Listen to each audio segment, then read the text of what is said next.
Президент Садыр Жапаров бүгін 24 апрелде Бишкекте Бириккен Улуттар уюмунун азык-түлүк жана Айыл чарба уюмунун башкы директору Цуй Дунюй менен жолугушуу өткөрдү. Тараптар Кыргызстан менен ФАО ортосундагы кызматташтыктын учурдагы абалын жана өнүктүрүү перспективаларына байланыштуу маселелердин кеңири чөйрөсүн талкуулашты. Азык-түлүк коопсуздугу, климаттык өзгөрүүлөргө ыңгайлашуу, жер ресурстарын туруктуу башкаруу, ошондой эле агрардык өнөр-жай комплексин өнүктүрүү маселелерине өзгөчө көңүл бурулду. Жогорку кеңештин депутаты Балбак Төлөбаев Бишкекке бардык министрликтер жайгашкан өкмөттүк шаарча салуунун ордуна Кыргызстанда мектептердин курулушун аягына чыгарууну сунуш берди. Ал парламенттин 24 апрелдеги жыйынында Жогорку кеңеште сөз сүйлөп, бийлик коррупция, уюшкан кылмыштуу топтор менен күрөш боюнча жакшы иштерди жасап, экономиканы көтөрүп жатканын айтты. Ошол эле кезде аткаруу бийлиги парламент менен эри шаркак иштебей жатканын сындады. Биз деген азыр өкмөттүн жаңы үйүн курабыз деп атабыз, өкмөттүн баарын биз жерге ташыйбыз деп. Аны эмне кыласыңар куруп, биринчи буякты бүтүрүп албайлыбы? Жаңкышалган жакшы үйлөр, бардык министрлер өзүнүн зданияларында отурат-ку. Налоговыйга жаңы здание салат. Кайсы арыңарга налоговыйга жаңы здание саласыңар? Тиягынан миллиардтап жеп атса.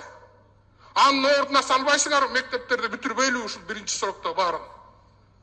Эмне кыласыңар жаңы здание министрликтердин баарына кошуп салып?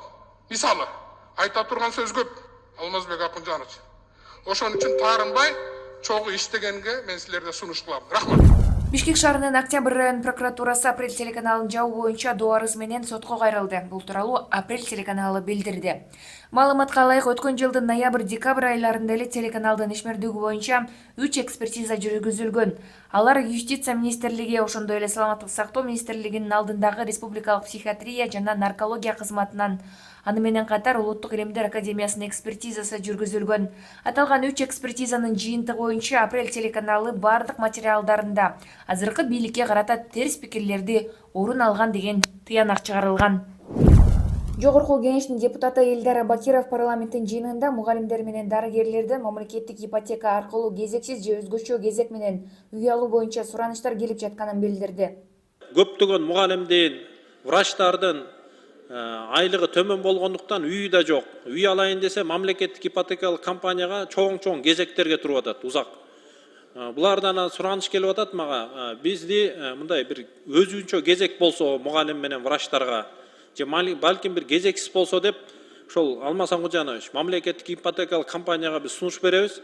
Мугалим менен врачтарды өзгөчө бир кезек менен карасын.